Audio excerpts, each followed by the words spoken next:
Is that my daddy? A tiny, trembling voice whispered those words into a phone, while two violent debt collectors were tearing apart a poor mother's home. And what came next, no one in that room was prepared for, because the voice that answered didn't belong to an ordinary man. It belonged to someone powerful enough to make grown men freeze in fear. If you believe family can change everything, even in the darkest moments, make sure you subscribe. Stories like this remind us what love is truly worth. Clara Reynolds never imagined her life would come down to counting coins on a cracked kitchen table. The rain tapped hard against the window that night in South Boston, cold and relentless, like it had something to prove.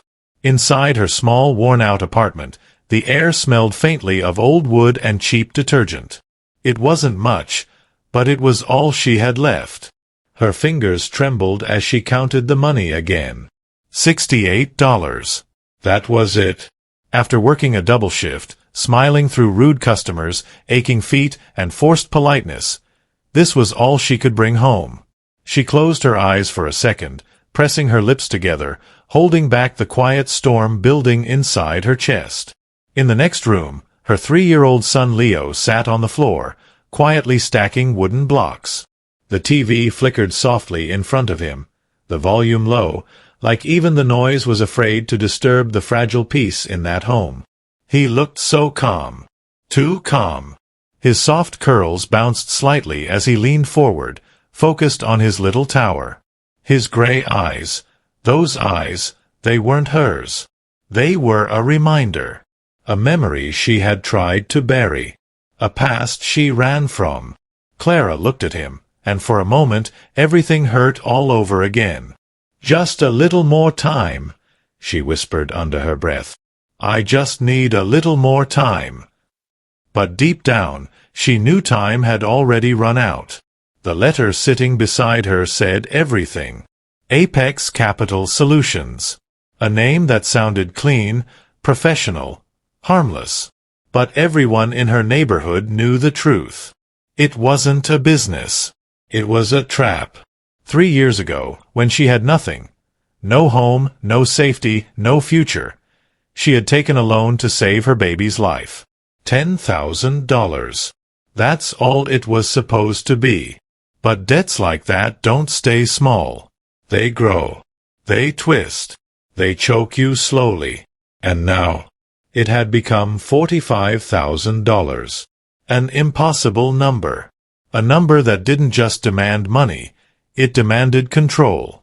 A sudden, violent knock slammed against the door. Clara froze. Another knock followed, louder this time. Hard enough to shake the frame. "Clara, open the door." Her heart dropped. She didn't move. Didn't breathe. "Don't make this harder than it needs to be." The voice was rough, impatient, dangerous. Leo looked up from the floor. "Mommy?" he whispered. Clara snapped back to reality. She rushed to him, dropping to her knees and pulling him close, her arms wrapping around him like a shield. "It's okay, baby. It's just a game," she said softly, forcing calm into her voice that she didn't feel. The door shook again. Harder. This time, something cracked. Clara's chest tightened. She quickly carried Leo into the kitchen. Her steps rushed but careful, placing him into the narrow space between the refrigerator and the wall. It was their hiding spot. A place they had used before, when life got a little too real. "Stay here," she whispered, holding his face gently. "No matter what you hear, don't come out, okay?" Leo nodded, but his small hands clung to her sleeve. "Mommy, I'm scared." Her heart shattered. I know, baby, but you're my brave boy, right?" He nodded again. She kissed his forehead, lingering just a second longer than usual, like she needed that moment. Then she reached into her pocket. Her fingers touched something she hadn't held in years. An old phone. Heavy, cold, silent. A piece of her past she had never truly let go of. For 3 years, she had kept it. never turned it on, never dared. Because that phone was a connection to a life she had escaped, a man she loved, a man she feared, a man powerful enough to destroy everything. Clara swallowed hard, then gently placed it in Leo's hands. Here, just press the buttons, okay? Stay quiet. The door behind her exploded open. Wood splintered. Footsteps entered. Heavy, confident, uninvited. Clara slowly stood up, turning toward the living room as two men walked inside like they owned the place. One was huge, built like a wall, his expression cold and empty. The other, thinner, restless, holding a steel tire iron like it meant something. "Well," the big one said, looking around with a smirk, "this is sad." Clara stepped back. "Please. I have some money," she said quickly, her voice shaking but trying to stay strong. "Not everything, but I can pay something." The thinner man laughed. Then, without warning, he swung the tire iron straight into the TV. The screen shattered instantly. Glass exploded across the room. Leo flinched in the kitchen. Clara's breath caught. "Please stop," she whispered. But they didn't stop. They stepped closer. And in that moment, in the tight, dark space beside the refrigerator, Leo looked down at the phone in his hands. He didn't understand fear the way adults did. He only knew one thing. When something was wrong, you call someone. His small thumb pressed a button. The screen lit up. A single contact appeared. Just one letter. D. Leo tilted his head, then pressed the green button. The phone began to ring. And somewhere, far away, a man who hadn't heard that ringtone in 3 years suddenly went very still. And Leo lifted the phone to his ear, whispering softly, "Hello?" On the other end of that call, in a place far removed from cracked walls and flickering lights, silence fell like a sudden storm. A man stood still. Very still.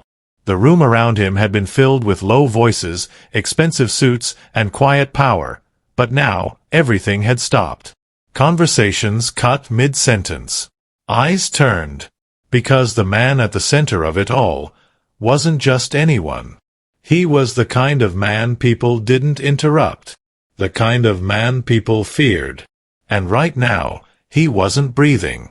The phone in his hand, an old private line that hadn't rung in years, pressed tightly against his ear. "Hello?" the tiny voice whispered again. The man's fingers tightened around the phone. That voice. Small. Innocent. Confused. "Is that my daddy?" The words didn't just reach him. They hit him. Hard. Like something buried deep inside his chest had been ripped open without warning. For a moment, he said nothing. Couldn't. His mind moved fast, but his heart, it stumbled. Daddy. No one had ever called him that before. Not like this. Not with that kind of need. Not with that kind of fear. And then, the bad men, they're hurting Mommy. The man's jaw clenched. Everything in him shifted. The softness lasted only seconds. Then it was gone. Replaced by something colder. Sharper. Dangerous. "Where are you?" he asked, his voice low, controlled, but carrying a weight that didn't need volume to be heard. But before the child could answer, the line cracked with noise. Back in the apartment, chaos had already reached the kitchen. The thin man had wandered in, kicking open cabinet doors, throwing things aside like they meant nothing. Plates shattered. Drawers slammed. Then he heard it. A voice. Soft. Whispering. He turned slowly, eyes narrowing. "Well, what do we have here?" Leo froze.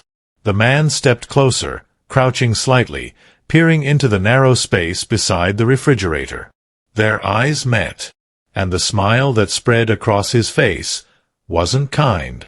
"Thought you could hide, huh?" Leo didn't move. didn't speak. He just held the phone tighter. The man reached in, grabbing him roughly by the shirt, dragging him out onto the cold kitchen floor. Leo cried out, "Mommy!" Clara's heart dropped into her stomach. She shoved past the bigger man in the living room, adrenaline taking over everything.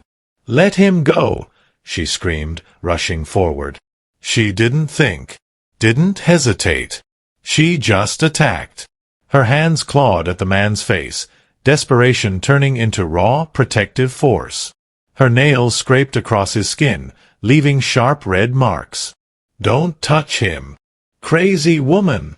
he snapped, shoving her hard. Her back slammed into the edge of the counter. The air left her lungs instantly. Pain exploded through her ribs. She collapsed, gasping. Leo cried louder. The phone was still in his hand. Still connected. Still open. The big man stepped into the kitchen now, slower, calmer, but far more dangerous. His eyes dropped to the phone. The screen lit. Call active. His brows pulled together. "What's that?" He reached down, snatching it from Leo's grip. "No." Clara tried to push herself up, panic flooding her voice. "Give it back." But he wasn't listening. He looked at the screen for a second, then smirked. Well. He raised it to his ear. "Looks like the kid called someone." His tone shifted. Mocking. Cruel. "Hey," he said into the phone, leaning casually against the counter. "I don't know who you are, but your little family's got a problem." Clara's heart pounded so hard it felt like it might break her chest. No. Not him. Not now. "Your girl owes 45 grand, the man continued. "And if we don't get it by tonight, things are gonna get real ugly." He glanced at Clara, a dark smile creeping across his face. "Maybe we start taking pieces. You get me?" There was a pause. A long one. And something about that silence shifted the air in the room. The man frowned slightly. "Hello." Still nothing. No shouting. No begging. No panic. Just silence. Then finally, a voice came through. Soft. Come. Controlled. "You said 45,000. The man blinked. "Yeah, that's right." Another pause. Then, "Who sent you?" The question was simple, but the tone behind it was not. The man straightened slightly. "Why? You gonna pay it?" "I asked you a question." The temperature in the room seemed to drop. The big man's smirk faded just a little. "Sal," he said after a second. "Sal Graziano." There it was. The name.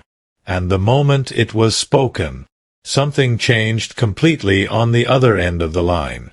Not louder. Not faster. Just sharper. "Put the phone down," the voice said. The man let out a short laugh. "Or what?" Another pause. Then, "Or you won't leave that apartment alive." The words were quiet, but they didn't sound like a threat.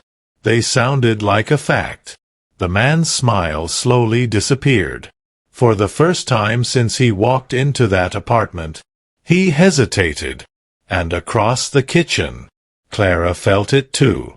That shift, that presence, that voice she hadn't heard in 3 years, now filling the space again. Her hands trembled. Her breath caught. And Leo, still crying softly, looked up at her with wide eyes. "Mommy, who was that?" Clara didn't answer, because deep down, she already knew. And so did the man holding the phone. He swallowed hard. "Who is this?" he asked. There was no immediate reply. Just a breath. Slow. Measured. And then, a name. One that didn't need explanation. One that didn't need to be shouted. One that carried weight all on its own. The man's face went pale. His grip on the phone tightened, and for the first time that night, fear entered the room. The man's lips parted slightly. "Say that again." The voice on the phone didn't rush, didn't raise itself. "I don't repeat myself," it said quietly. "You heard me the first time." The air in the kitchen felt heavy now, thick, like something invisible had stepped into the room and taken control without asking. The man glanced at his partner in the living room. For the first time, his confidence didn't reach his eyes. "You think I'm scared of you?" he muttered, but even he could hear it, that slight crack in his own voice. From the floor, Clara pushed herself up slowly, her ribs screaming with every breath. Her eyes never left the phone. Her heart knew, even if her mind didn't want to accept it. That voice. It hadn't changed. Time hadn't softened it. If anything, it had become colder, sharper, more dangerous. Frank. The name came through the phone like a blade. The man froze. Completely. The color drained from his face. "How?" he whispered. His fingers tightened around the device. "How do you know my name?" A soft exhale came from the other side. Not impatient. Not surprised. Just certain. "Because I remember faces," the voice said. "And I remember men who work for people who forget their place." Frank's eyes darted toward the door, then back to the phone. A slow, creeping realization began to take shape, and it terrified him. You're bluffing," he said, but now his voice was lower, uncertain. "I don't bluff." Silence. Heavy. Unforgiving. Then, "You're holding a phone that doesn't belong to you," the voice continued. "You're standing in a home you had no right to enter. And you laid hands on someone who is under my protection." Each word landed slower than the last. More deliberate. More final. Frank swallowed hard. Behind him, the other man shifted uneasily, sensing something was wrong but not yet understanding how deep it ran. "Look, whoever you are. You already know who I am." Frank's breath hitched, because deep down, he did. The tone. The control. The way the room itself seemed to listen.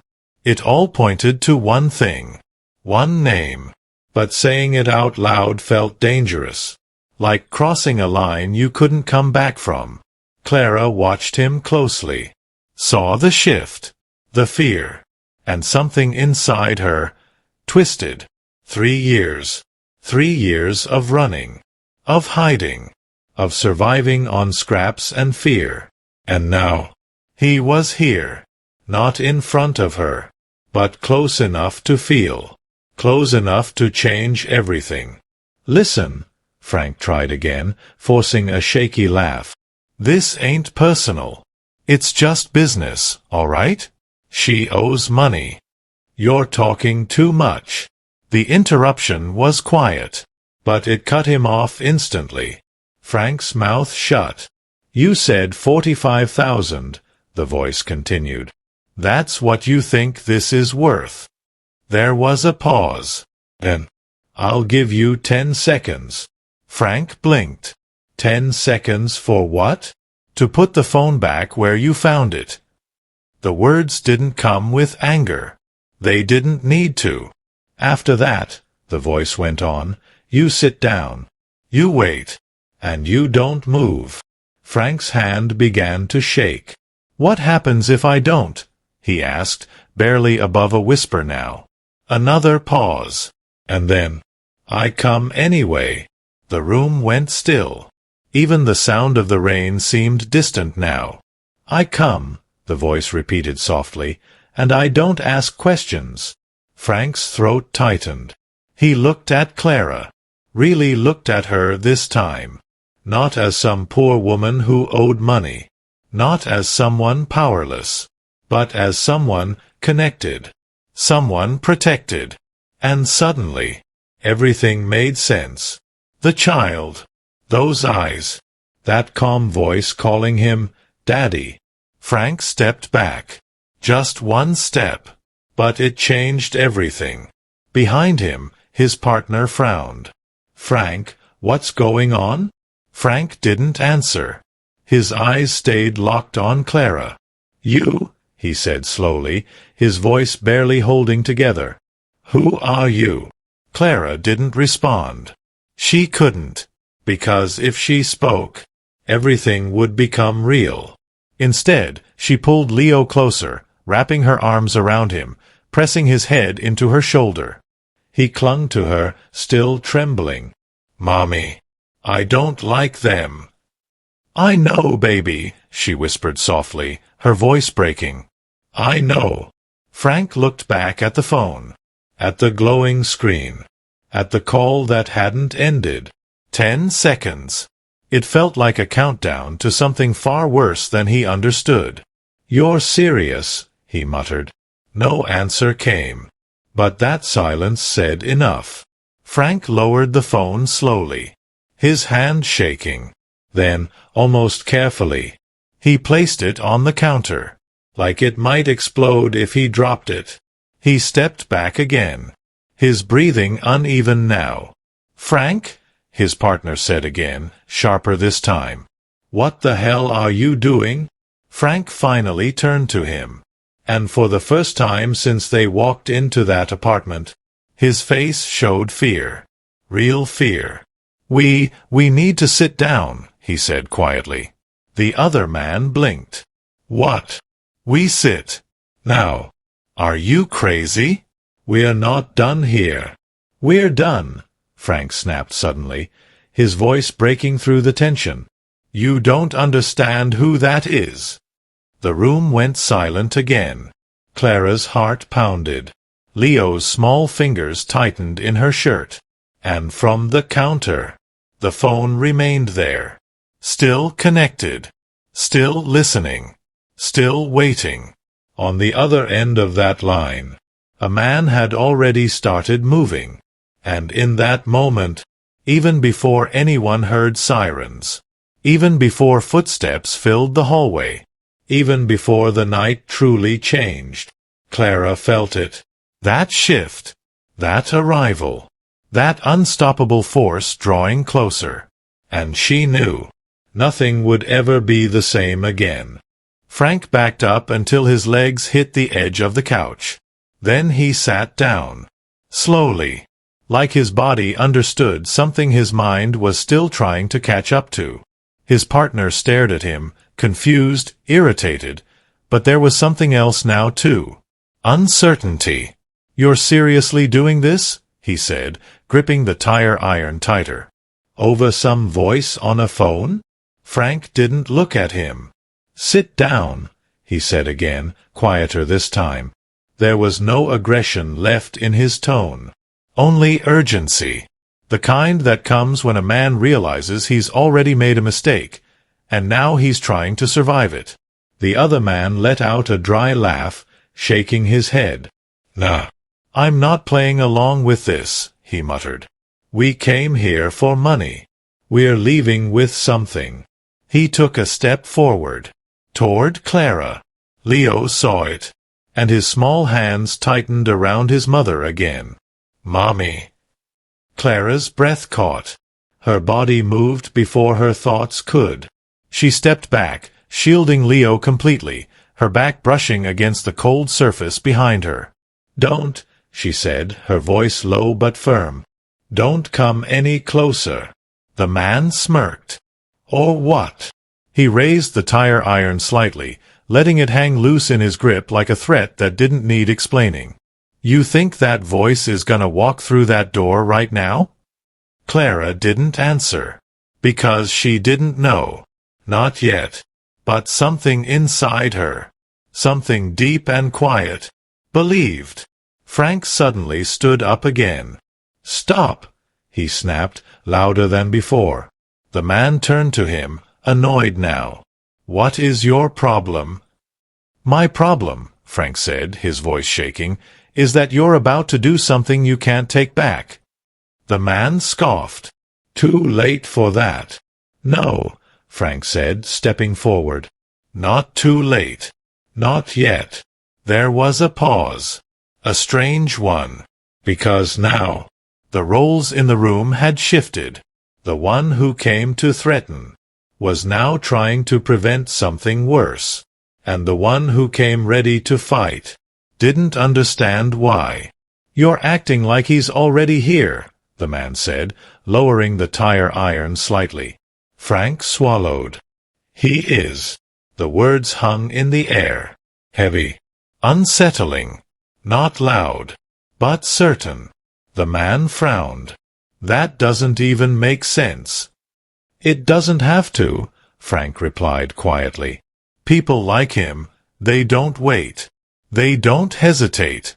When they say they're coming, they're already on the way." The room fell silent again. Clara's heart beat faster. Not from fear this time, but from something else. Something she hadn't felt in years. Hope. Small. Fragile. But real. Leo peeked out slightly, his gray eyes scanning the room. "Mommy," he whispered. "Is Daddy coming?" Clara closed her eyes for a brief second. That word again. Daddy. It cut through everything. Through the fear. Through the past. Through the choices she had made. She opened her eyes and looked down at him. Her voice came out softer than before. I don't know, baby." But even as she said it, her heart answered differently. Frank ran a hand over his face, pacing now. "This wasn't supposed to go like this," he muttered under his breath. The man watched him carefully. "You really think we're in danger right now?" he asked. Frank stopped, turned slowly. Yes. No hesitation. No doubt. Just truth. And for the first time, the other man felt it too. That unease. That pressure. That invisible weight sitting in the room. Then, a sound. Faint. Distant. But unmistakable. Both men turned their heads toward the door. Clara froze. Leo held onto her tighter. The sound came again. Low. Deep. Not loud. But powerful. Like something big was moving outside. Frank's face changed instantly. "That's not police," he whispered. The other man stepped closer to the window, peeking through the broken blinds. At first, he saw nothing. Just rain. Dark street. Silence. Then, lights. Not flashing. Not chaotic. But steady. Multiple vehicles. Black. Clean. Expensive. They didn't rush. They didn't need to. They moved like they owned the street. The man's grip on the tire iron loosened. "What is that?" Frank didn't answer. Because he already knew. And his worst fear had just arrived. The vehicles stopped. Doors opened. Figures stepped out. Tall. Calm. Organized. No shouting. No panic. Just purpose. The kind of purpose that doesn't ask permission. The man stepped back from the window slowly. His confidence gone. "Frank," he said quietly, "tell me that's not for us." Frank looked at him. And for a moment, there was nothing left to hide. "It is." Clara's breath caught. Her heart pounded harder than ever before. Every second stretched longer. Every sound sharper. And then, footsteps. Not rushing. Not loud. But heavy. Deliberate. Coming closer. Up the stairs. One step at a time. Leo buried his face into Clara's shoulder. She held him tighter. Her entire body trembling now. Not just from fear. But from the weight of what was about to happen. 3 years. 3 years of running. Of hiding. Of believing she had escaped that world. And now, it was walking right back into her life. The footsteps stopped outside the door. Silence followed. A long, heavy, breathless silence. No one moved. No one spoke. And then, the faint sound of the door shifting. Not kicked. Not forced. Just opened. And in that moment, every heartbeat in that room seemed to pause. As someone finally stepped inside. The door opened just enough to let him through. No rush. No noise. Just a quiet, controlled movement, like the room already belonged to him. The first thing anyone noticed wasn't his face. It was the way he walked. Slow. Steady. Certain.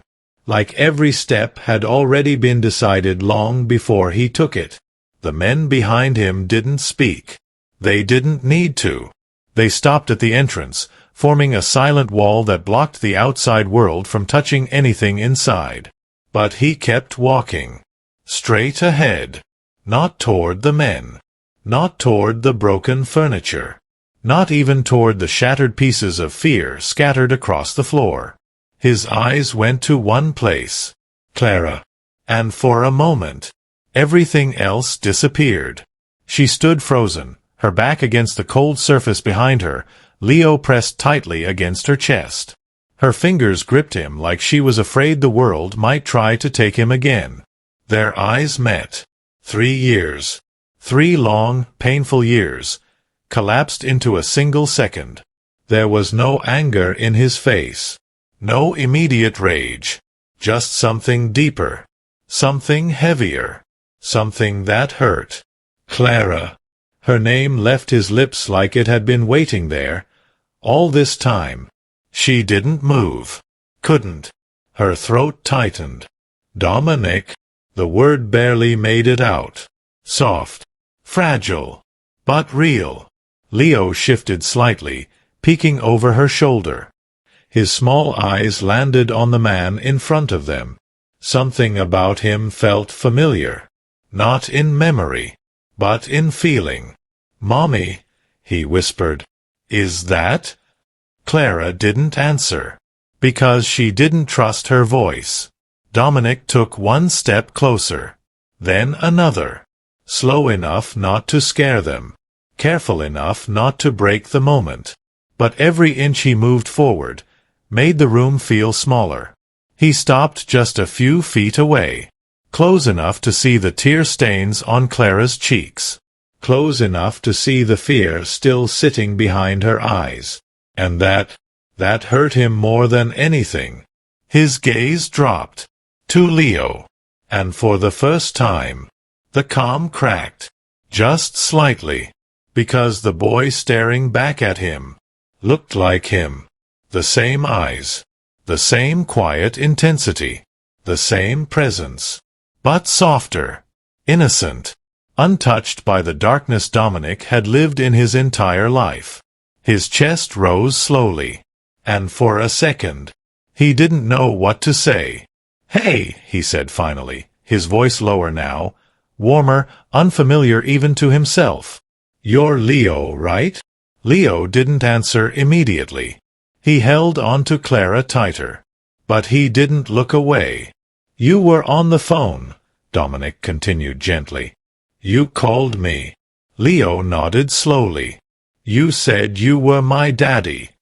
The words landed softly. But they carried everything. Dominic swallowed. For a man who controlled everything, this moment wasn't something he could command. "I am," he said quietly.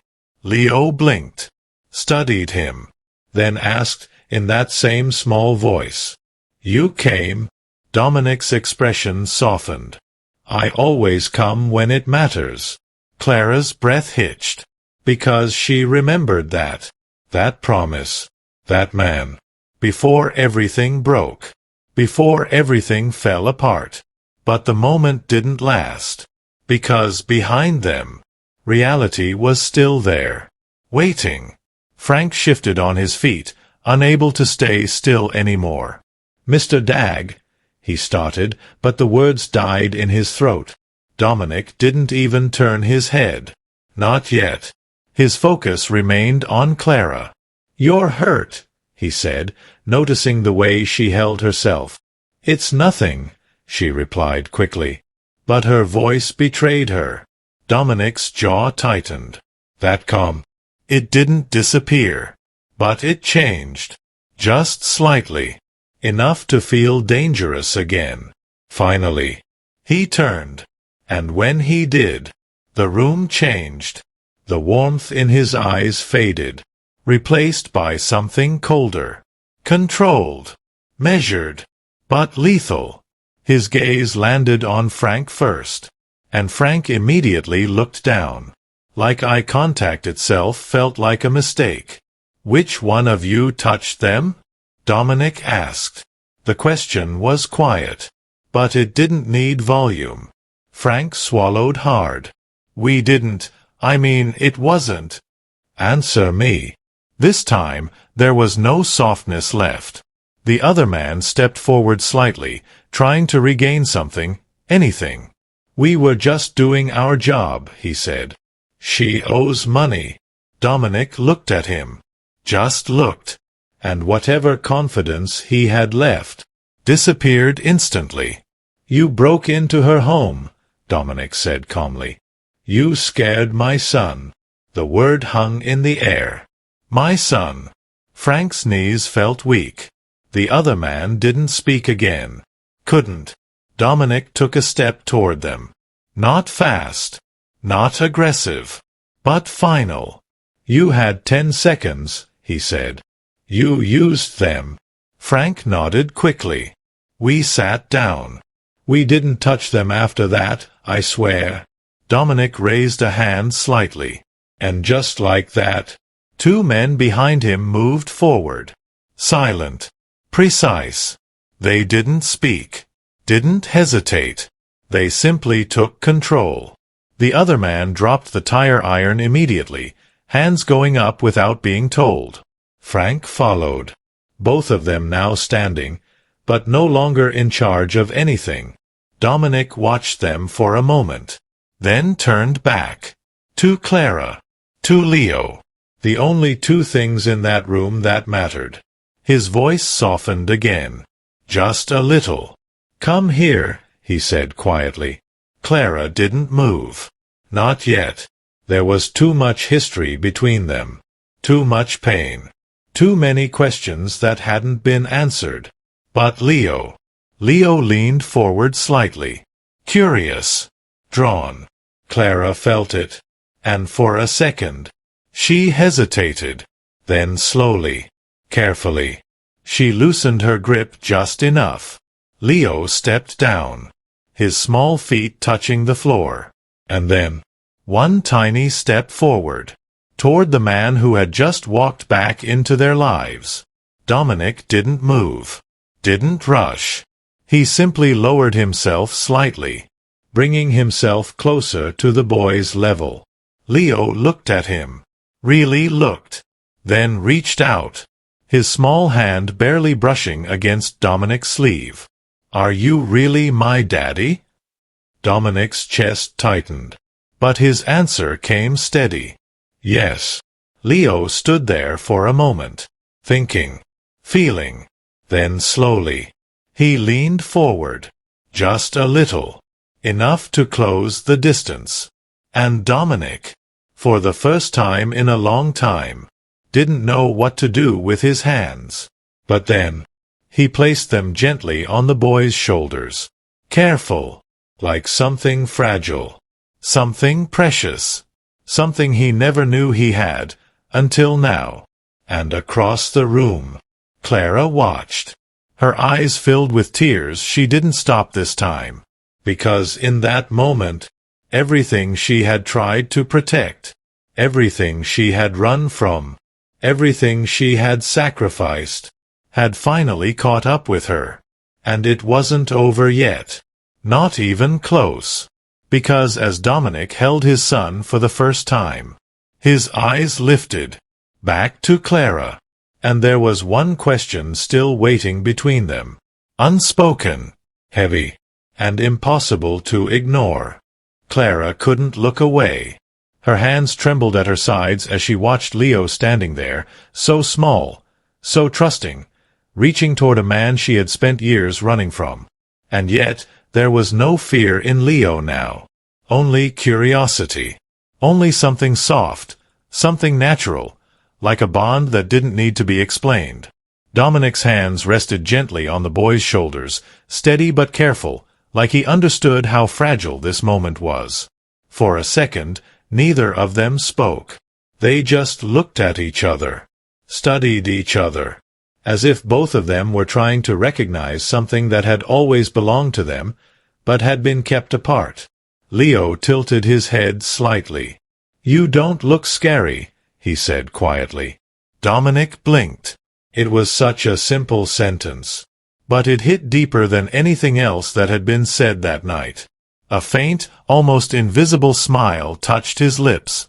"I try not to be," he replied softly. Leo thought about that, then nodded, like it made sense.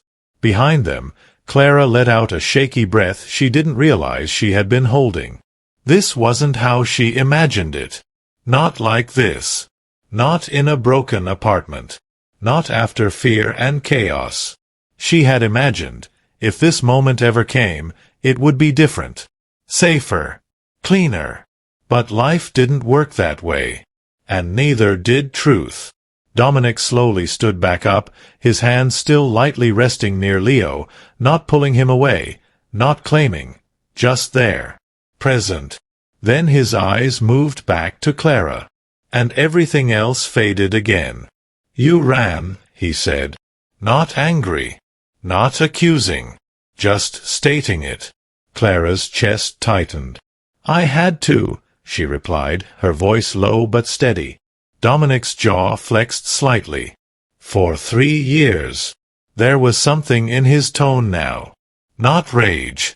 Not yet. But pain. Deep. Quiet. Unhealed. Clara swallowed. "You don't understand." "Then help me understand." The words came faster this time. Still controlled, but closer to breaking. "You disappeared," he continued. "No word. No trace. Just a gone." Clara's eyes filled again.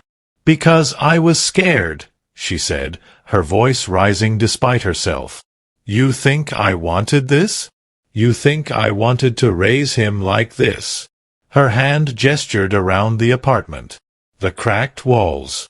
The broken furniture. The life she had been forced to survive.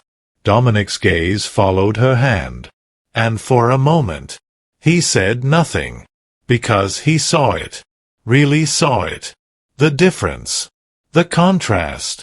The life she had been living, compared to everything he could have given. And it hurt.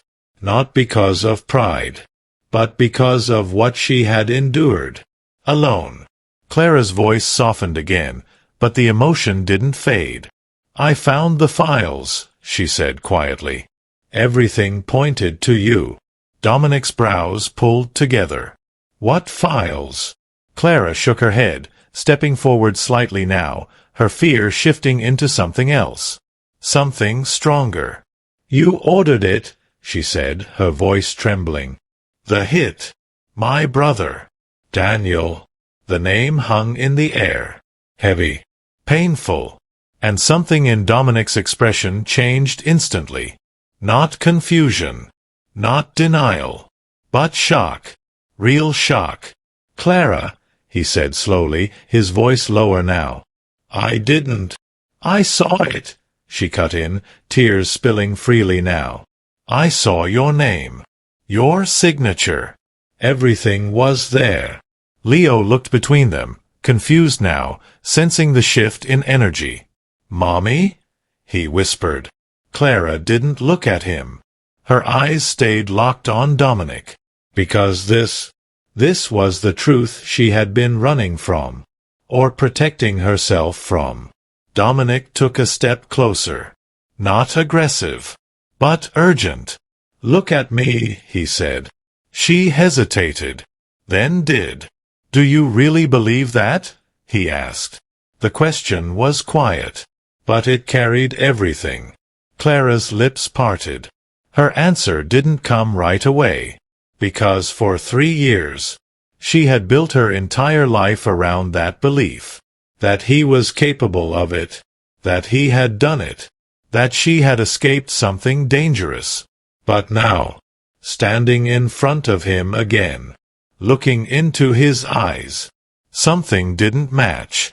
Something didn't feel right. Dominic held her gaze. "I would never touch your family," he said. "Not like that. Not ever." Clara's breath shook. "Then why was your name on it?" she asked, softer now. Dominic exhaled slowly, and for the first time since he walked in, he looked tired. Not physically, but emotionally. Like something had finally caught up to him too. "Because someone wanted you to see it," he said. Clara frowned slightly. "What do you mean?" Dominic's eyes hardened. Not at her, but at something else. Something beyond this room. "Someone wanted you to run," he continued. "Someone who knew what it would do to me if you disappeared like that." Clara's heart skipped. "You're saying it wasn't you?" Dominic shook his head slowly. "No." The word landed quietly, but it shattered something. Or maybe it cracked something open. Clara stepped back slightly, her mind racing now. 3 years. 3 years of pain, of struggle, of fear, all built on one truth. And now, that truth was shifting. Leo moved closer to her, wrapping his arms around her leg. "Mommy, are you okay?" She looked down at him, her heart breaking and healing at the same time. I don't know," she whispered. Dominic watched them both, and something inside him softened again, but only for a moment, because the world he came from didn't leave things unresolved, and whatever had pulled Clara away from him was still out there, still real, still dangerous. His gaze shifted slightly, not toward the men in the room, but beyond, as if he could already see the next move forming. "Who showed you those files?" he asked. Clara hesitated. Her fingers tightened slightly against Leo's shoulder, because answering that question meant opening a door she wasn't ready to walk through. And yet, deep down, she knew. She didn't have a choice. Her lips parted slowly, just as the weight of that truth began to rise again. Her lips parted slowly. Vincent. The name barely made it out, but it was enough. Dominic didn't blink, didn't react right away. He just stood there, still, like something inside him had gone completely quiet. Then his eyes shifted, not in confusion, not in doubt, but in recognition. And that was worse. "Vincent," he repeated under his breath. Clara watched his face closely, and for the first time, she saw something she had never seen before. Not anger, not control, but betrayal. Real betrayal. "He was the one who handed me the file," she said, her voice shaking. "He told me to look at it myself. Said I deserved the truth." Dominic let out a slow breath. His jaw tightened. "He was my right hand," he said quietly. "The only one who had access to those records, without question." Clara's stomach dropped. "So it was all fake?" she whispered. Dominic looked at her, and for a moment, his voice softened again. Yes. The word didn't echo. It settled.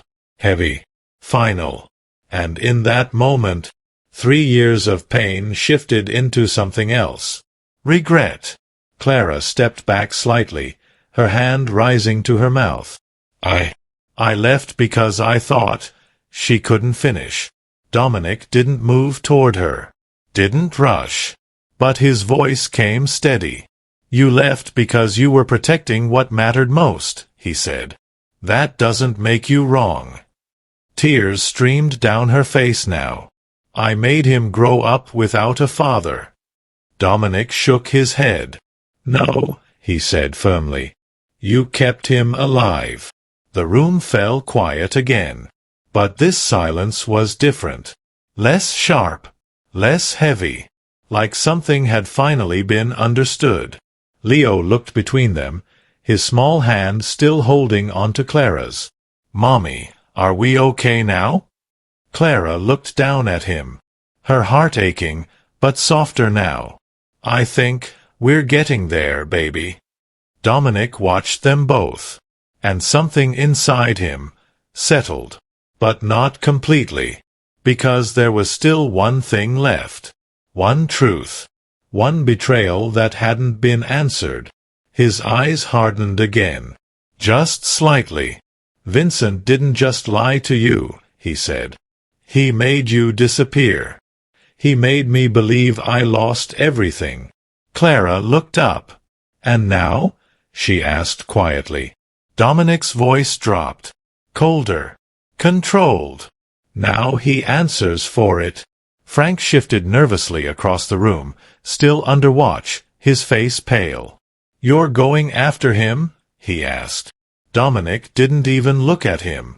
"Yes." No hesitation. No doubt. Just truth. Clara stepped forward slightly. "Dominic," she said softly. He turned to her. And in that moment, the distance between them felt smaller than it had all night. "Don't lose yourself again," she said. Her voice wasn't demanding. It wasn't afraid. It was something else. Something deeper. A reminder. Dominic held her gaze. And for the first time, he nodded. "I won't," he said quietly. "Not this time." Because this time, he had something to come back to. Leo looked up at him again. "Are you gonna stay?" he asked. The question was simple, but it carried everything. Dominic lowered himself slightly again, meeting his son at eye level. "I'm not going anywhere," he said. Leo studied him for a second, then smiled. A small, innocent smile that didn't carry fear anymore. Just trust. And that changed everything. Clara watched it happen. That moment, that connection, and something inside her finally let go. All the fear, all the running, all the nights spent wondering if she had made the right choice. It didn't disappear, but it softened, because now, she wasn't alone anymore. Dominic stood back up slowly. His hand reached out.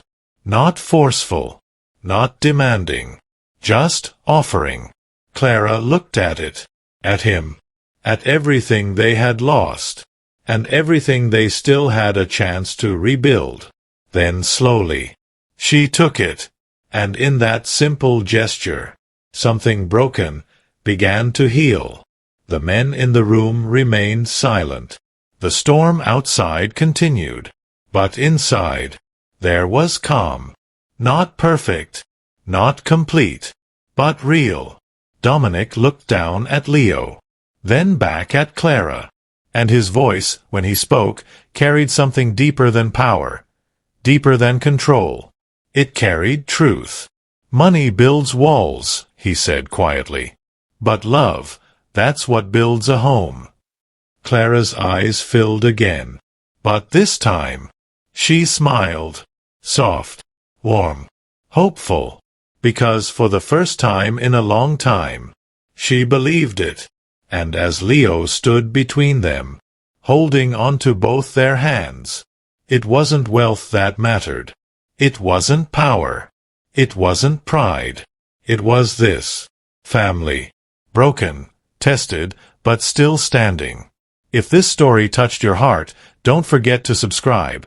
And tell me in the comments which part of the world you're watching from.